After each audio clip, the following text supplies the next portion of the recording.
Hey everybody, Tom, I'm back. I got a little sick over the weekend, so I apologize if it's a little harder to understand me.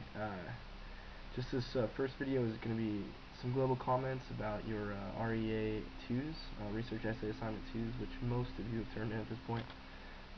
First thing, if you do not turn in your REA on time, and by on time, I mean before I wake up on Monday morning and look, um, there the major cost to you is that you won't get any feedback. For those of you who did turn them in on time, you've noticed that I've gone through and I've done some grammar, some editing, and I've also provided some comments on what you turn in. This is really valuable for you. It lets you know what I'm looking for, and since I'm the audience that you're writing to, that's a lot of help. If you don't turn things in on time, I'll try to give comments, but I'm busy, and if it's not in on time, like there's no guarantee that's gonna happen. I'm sorry about that, but you gotta get it done. A couple of major comments on what you guys turn in. First, you'll notice that I am a stickler about grammar, good sentence writing, good syntax.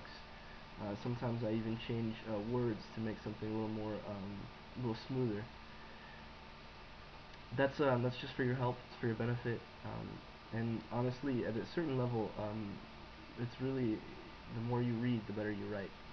So I encourage every one of you to spend time with your sources, kind of look how they construct sentences, and don't be afraid to imitate. That's how great writers start.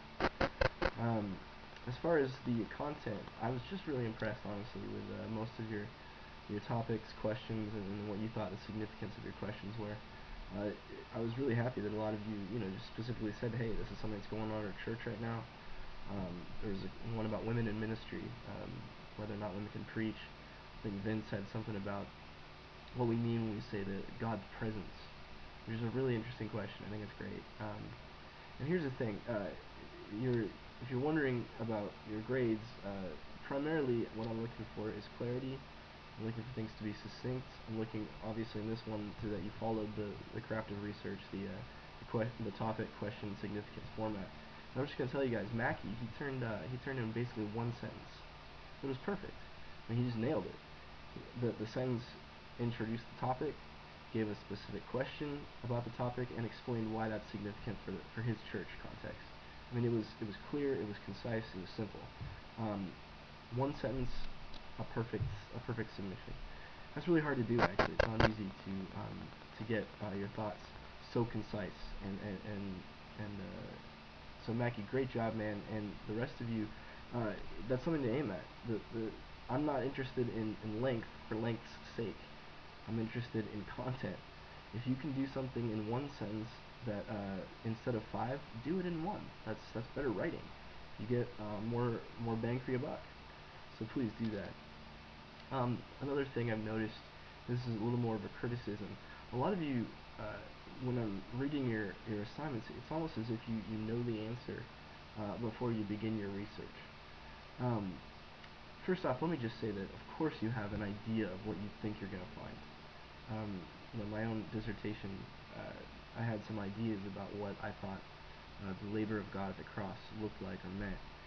But the whole point of research is to have the sources and to have your learning completely overturn your, or just introduce you to new ways of thinking, or take you down rabbit trails that become worth pursuing. Don't answer a question you are already convinced of the answer of. Does that make sense?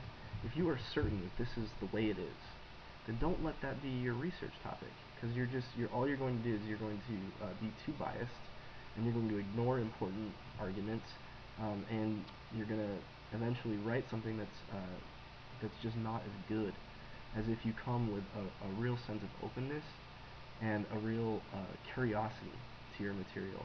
The more curious you are, the more you're willing to be changed and taught by your sources, the better off you'll be. So there's still time to change. You can always change until you've actually started writing, or more, and narrow it down. I mean, that's part of the process of research.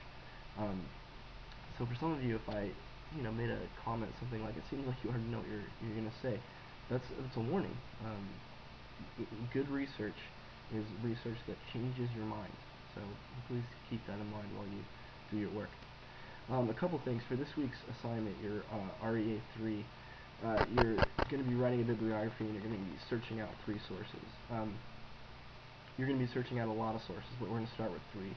One thing, as far as what constitutes a good source, I'm going to upload a document that my friend Seth, who's taught this course for years, developed, where he had a lot of questions from students, like what is a good source, what's not, how do I tell the difference. And let me just say up front, part of finding good resources is just practice. You're not going to get it right the first time, or maybe you will, but you won't know why or how. It just sort of happens. The spirit guides you, and you find just the right thing. But in general, there are some indicators that something is worthwhile, it's good, it's really critical, really academic. And Seth outlines a number of those things in this little PDF I'm gonna put up for you. Primarily, you're looking for great publishing houses. So, for example, Baker Academic is a really great theological publishing house, or William B. Eerdmans has a lot of great stuff. And then, of course, something like Baylor University Press or Cambridge University Press, Oxford University Press. Those are good, safe places to go. InterVarsity actually puts out a lot of great material.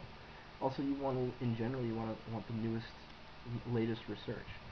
Presumably, someone who's writing in 2011, publishing in 2011, is aware of everything that's been said, or a lot of what's been said before 2011. If that's the case, then by reading a recent source, you're going to get a review of stuff that's gone before. And if you find something that's interesting, well, then you can go chase that down. So, a couple of guidelines, a couple of rules of thumb. Look for the right publishing houses, and look for recent publication dates. That will help you a lot. One thing, you're required to get one peer-reviewed article on your topic or your source. If you do not know how to do that, here is the simplest way. You go to www.fuller.edu. You look in the academics column in that homepage. You click on library. On the library homepage, click on library services. There's a bunch of tabs.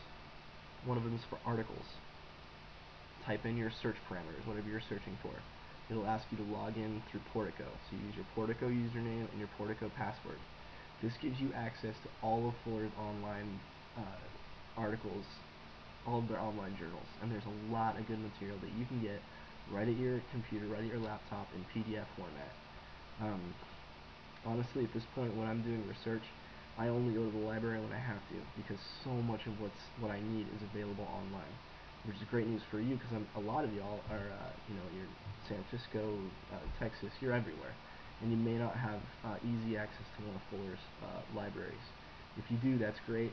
Also, when you're doing searches on the Fuller EDU website, it'll tell you which libraries, if it's only available at Hubbard, or if it's available in Texas, or the South Orange County campus. It'll tell you what's available where. Alright, last thing. This week you're going to have to turn in a bibliography. Guys, turning in bibliographies is awful. It's hard. Every time I submit something to Joel, he always finds, some comma that's out of place and marks it, and, I feel like an idiot, whatever. Don't be intimidated by footnotes and bibliographies and all that. What you're going to do is you're going to open up your Turabian the Easy Way. You're going to go to the section on bibliographies. I think it's about 2/3 of the way through the book. You're going to find that section, you're going to look at the sample bibliographies. You're going to have 3 sources. You're going to put them in alphabetical order by author last name. You're going to put commas where the book has commas, periods where the book has periods, capital letters, italics. Just follow the book exactly. Everybody makes mistakes with this. Again, it's a lot like finding great sources. It just takes practice. Footnoting and bibliographies take practice. Which reminds me, those of you who did stuff that looked like it was an APA format, we're going to be following, in this class, Chicago. Most theology and biblical studies is done with footnotes, and then at the end of a paper, a bibliography that gives the full information for the footnotes. You may want to check out the difference between a footnote in Turabian Chicago and a bibliography. They're very similar in what they contain,